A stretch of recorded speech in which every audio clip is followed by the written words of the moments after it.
Okay, fantastic. Keep up the great work. All right, so let's try and get an understanding. You know, we all throw around, or should I rather say we bandy the term SWOT analysis around, but do we actually know what it means? And when I say what it means is, yes, of course we understand SWOT stands for strengths, weaknesses, opportunities and threats, but have you really given it much thought? I mean, when we're talking about strengths, what are we actually saying? Well, strengths are things related to what do I do really well. So first of all, I need to look at myself, my personal strengths, and I need to say, okay, so where do I excel? What do I do really well? For example, I'm pretty good, when I can get in front of a customer, I'm pretty good at understanding their body language, understanding closing cues, understanding how to positively influence customers to see that the offering that I have is actually beneficial to them. So because of that, I need to get in front of my customers as much as possible. So I need to work and find ways of innovative, creative ways of creating those face-to-face meetings. Think about your own personal strengths. Maybe you're really good at managing your time. Maybe you're really good at arranging appointments. Maybe you're really good at wowing customers. So think about what your personal strengths are. Things that can actually help you, or should I rather say anything that can help you to accelerate your sales. Anything that can help you to get in front of customers, to sell, to positively influence the people around you to see that your product, your service can actually add significant value to the relationship. Then of course we've got organizational strengths. Now organizational strengths could be niche brands, could be incredibly high quality products, could be the opportunity that your products are a much more cost effective option. They may not be the cheapest option, and very seldom they are the cheapest option, but when you prove the concept, in other words, you run trials, you run tests, you can actually prove that your products save costs, optimize bottom lines, etc. So that's from the strengths perspective. We've got strengths, then we've got weaknesses. Now weaknesses for me are kind of the antithesis or the opposite of strengths. These are things that sort of might stand in your way. Maybe you're a terrible procrastinator.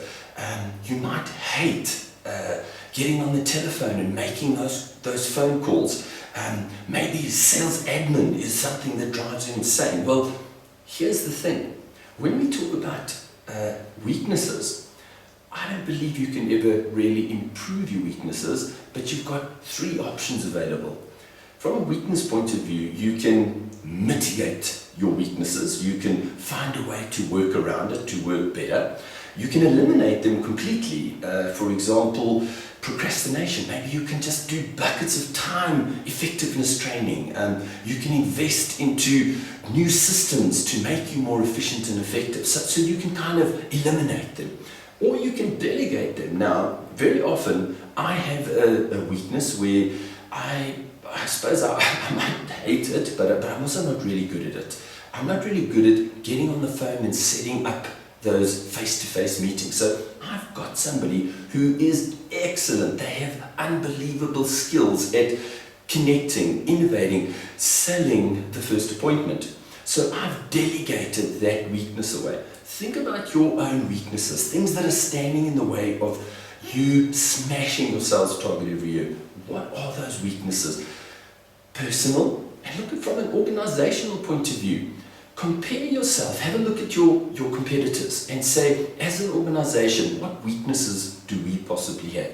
And it could be that your products are priced, they're premium products, priced at a higher price, and maybe your market has changed and maybe your market's wanting a lower price. Well, how can you counter that? In other words, instead of talking price, because at the end of the day, when you're comparing the price of the product, it's a huge advantage to your competitor, but you need to be having different conversations then. You need to be talking about, instead of talking price, you need to be saying, yes, the initial price may be this, but we're so willing, or we believe in our product so much, we're prepared to run a trial with you and we'll prove how our product in the long run will actually save you money.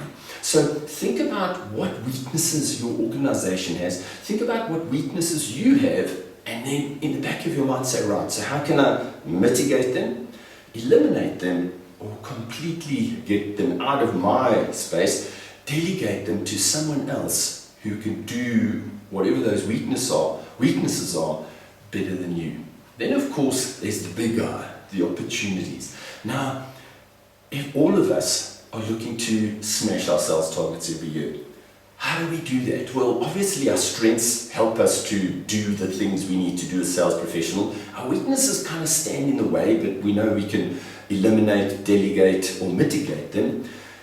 But our opportunities, that's where it really happens. So what do we as individuals see as opportunities in the marketplace? What do we as individuals have as opportunities? Now, personally, you could have an incredibly connected sales network. Maybe you live in an estate where there's loads of potential businesses, or should I say businesses, the business leaders that you could work with. Maybe you've got a personal network, you cycle with a group of people. Think about, look around the opportunities that you as a person, as an individual have that could accelerate your sales success. And then of course, you want to look at opportunities that the organization has. So look out at your market, understand who your tribe is. So what is your perfect customer? And then try to identify, maybe at existing customers, you see cross and upselling opportunities. Maybe at existing customers, because you've done an incredible job, there's an opportunity for you to get referrals or possibly even edification, where the customer will sit, pick up the phone and sing your praises to a new potential customer. What new developments are there in the markets? How can you take your existing products and use them in new markets, new places?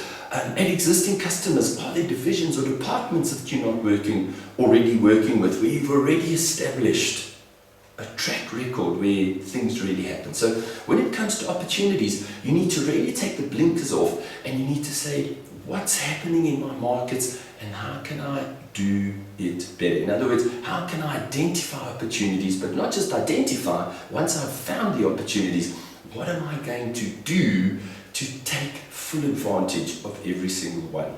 And then finally, we've got strengths, weaknesses, opportunities, and threats. So look outwards, so look out to your marketplace. What threats are there? Are there new aggressive competitors? Are your competitors, have they improved the quality of their products and dropped their prices? What's going on in your marketplace? What threats are out there? Are your customers extending service periods? Is maintenance becoming less of a priority? Are people rather waiting for their machines to break down? Get a deep understanding. Look out at your market and say, what threats are out there, both from a personal perspective and from an organizational perspective? What out there is kind of standing in the way of my current sales success? So it's strengths. How can I use the things, my personal advantages and my organizational advantages, to optimize my sales success? My weaknesses, what's kind of standing in the way? Is it procrastination? Is it poor product knowledge? What are the weaknesses that I personally have, and how can I mitigate, eliminate, or delegate them so that they don't limit my sales success? So strengths, weaknesses, then of course we've got the big guy, the opportunities. What personal opportunities have you got? What organizational opportunities? What's out here? What things out in your market offer you massive potential to grow your sales success? And then of course when we look at those threats, what's out there in the marketplace from a personal perspective and from an organizational perspective that may limit your sales success?